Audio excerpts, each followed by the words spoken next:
Hi guys, welcome to my channel. இன்றைக்கி நம்ம collection வீடியோவில் ஒரு 2 டேஸ் விளாக் பார்க்க போகிறோம். ஃப்ரைடே டு சாட்டர்டே இந்த 2 நாளும் என்னோடய லைஃப்பில் எப்படி போணுச்சுங்கிறத தான் பார்க்க போகிறோம். இதில் என்னுடைய அன்றாட வேலைகள் என்னென்னங்கிறத நான் சொல்லியிருக்கிறேன். வாங்க இப்போ நம்ம வீடியோக்குள்ளே போய் பார்க்கலாம். புதுசாக யாராவது என்னோடய சேனலில் பார்த்துக்கிருந்தேன்னா பாருங்கள். என்னோடய வீடியோஸ் உங்களுக்கு பிடிச்சிருந்தால் மறக்காமல் லைக் பண்ணி சப்ஸ்கிரைப் பண்ணி பக்கத்தில் உள்ள பெல் ஐக்கானையும் கிளிக் பண்ணிடுங்க. அப்போ தான் நான் போடுற வீடியோடைய நோட்டிஃபிகேஷன் உங்களுக்கு உடனுக்குடன் வந்து சேரும். வீடியோவை மிஸ் பண்ணாமல் மறக்காமல் பாருங்கள்.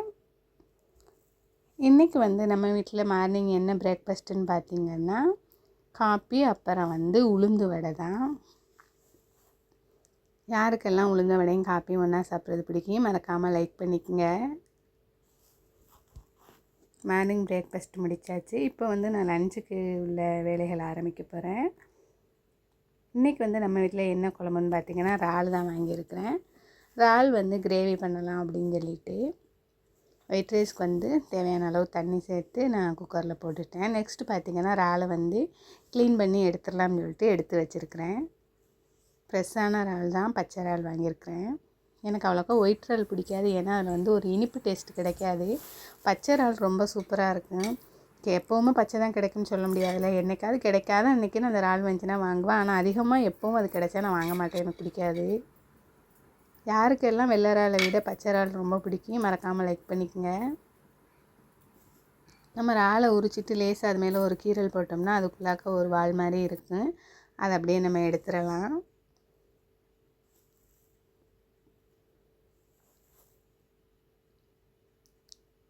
இப்படி தான் லேசாக கீர்னின்னா வரேன். இப்படி உருவணும்னா அது வெளியில் வந்துடுறேன்.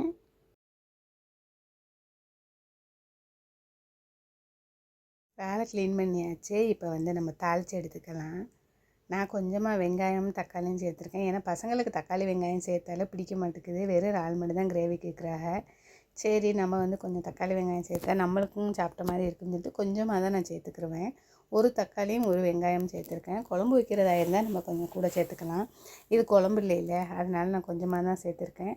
அதிகமாக எங்கள் வீட்டில் இறால் குழம்பு தான் வைப்பேன். ஏன்னா அது ஒன்று தான் அதுக்கு ரொம்ப பிடிக்குது. நண்டு அல்லது இறால் 2 தான் 2 பேரும் விரும்பி சாப்பிடுவாங்க. கனவா என் பொண்ணுக்கு பிடிக்காது, அதனாலே அவ்வளோக்கா சாப்பிட மாட்டா. என்னுடைய ஹஸ்பண்டுக்கு கனவா தான் பிடிக்கும், நண்டே பிடிக்காது. அதனால் ஒவ்வொருத்தருக்கும் ஒவ்வொரு மாதிரி செய்ய வேண்டியதாக இருக்கும் வீட்டில் எப்போ சமையல் பண்ணாலுமே. இப்போ தேவையான அளவு தண்ணி சேர்த்துருக்கேன். ஏன்னா உருளைக்கிழங்கு போட்டிருக்கேன், அது வேகிறதுக்கு தண்ணி வேணும்ல, அதனால கொஞ்சமாக தண்ணி சேர்த்து இப்போ நம்ம மூடியை க்ளோஸ் பண்ணிடலாம். நான் தக்காளி வெங்காயம் நல்லா வதங்கினதுக்கப்புறமா இஞ்சி பூடு பேஸ்ட்டும் கொஞ்சமாக மஞ்சள் தூள், மிளகாய் தூளும் கொஞ்சோண்டு நான் வீட்டு கறி மசாலா தூள் சேர்த்துருந்தேன். அவ்வளோ இறால் கிரேவி ரெடி ஆயிடுச்சு. லஞ்சுக்கு தேவையானது. இப்போ நைட் டின்னர் என்னென்னு பார்த்தீங்கன்னா நான் சேமியா உப்புமா தான் பண்ண போகிறேன். அணில் சேமியா எடுத்துருக்கிறேன். கடுகு, காஞ்ச மிளகா, வெங்காயம் எல்லாம் போட்டு நல்லா வதங்கினதுக்கப்புறமா தக்காளி சேர்த்து அதையும் நல்லா வதக்கிக்கிட்டு தேவையான அளவு தண்ணி சேர்த்து கொதிக்க வச்சுருங்க.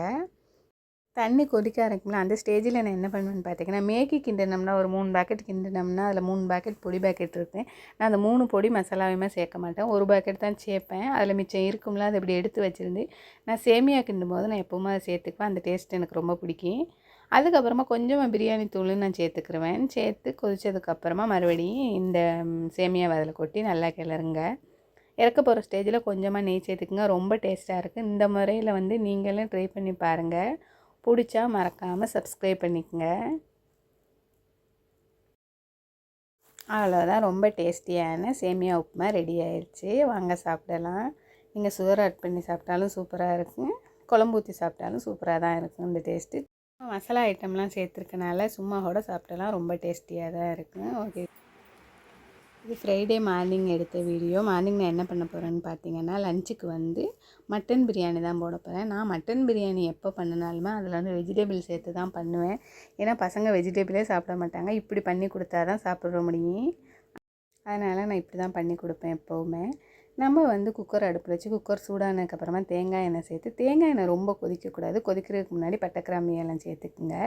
சேர்த்து பட்டைக்கிராம்பு ஏலம் போட்டதுக்கப்புறமா வெங்காயம் சேர்த்து நல்லா வதக்கிக்குங்க.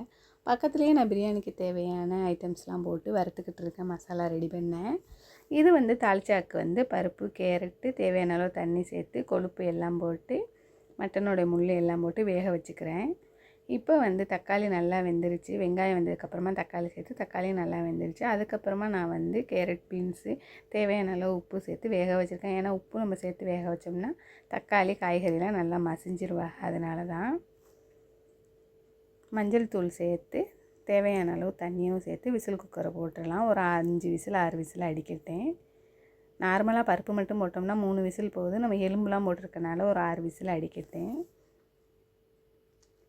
நான் ஏன் இந்த விசில் வர்ற ஹோல்ஸில் வந்து ஆயில் சேர்க்குறேன்னு பார்த்தீங்கன்னா, இப்படி நம்ம ஆயில் சேர்த்தோம்னா இந்த ஓட்டையில் வந்து எதுவும் பருப்போடைய துகளோ, அதே மாதிரி நம்ம ரைஸ் குக்கரில் ரைஸ் போடும்போது அது எதுவும் அடைச்சிக்கிட்டாலோ நம்மளுக்கு வந்து விசில் வராது. எதுவும் ப்ராப்ளம் வராமல் இருக்கிறதா இருந்தால் இப்படி நம்ம வந்து அந்த விசில் சவுண்டு வர்ற சமயத்தில் கொஞ்சமாக ஆயில் சேர்த்துக்கிட்டோம்னா எதுவுமே அதில் அந்த ஓட்டை ஹோல்ஸில் போய் ஒட்டாது. நம்மளுக்கு வந்து பயமில்லாமல் நம்ம சமைக்கலாம்.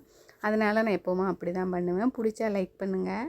நெக்ஸ்ட்டு பார்த்திங்கன்னா, பிரியாணிக்கு நம்ம வீட்டில் பண்ணி வச்சுருந்தோம்ல பொடி, அதையும் சேர்த்துக்கிட்டு கொஞ்சமாக ஆச்சி பிரியாணி பொடி சேர்த்துருக்கேன். ஏன்னா உரப்புக்காக. புதினா மல்லி சேர்த்து நல்லா வதக்கிக்குங்க. இப்போ வந்து நம்ம மட்டனையும் சேர்த்து ஒரு 5 விசில் 6 விசில் அடித்து எடுத்துக்கலாம். அதுக்கப்புறமா நம்ம ரைஸ் சேர்க்கலாம். நான் வந்து இப்போ வந்து அரிசி வந்து 1 கப் அரிசிக்கு 2 கப் தண்ணி சேர்த்து நான் வந்து ஊற வச்சுருக்கிறேன்.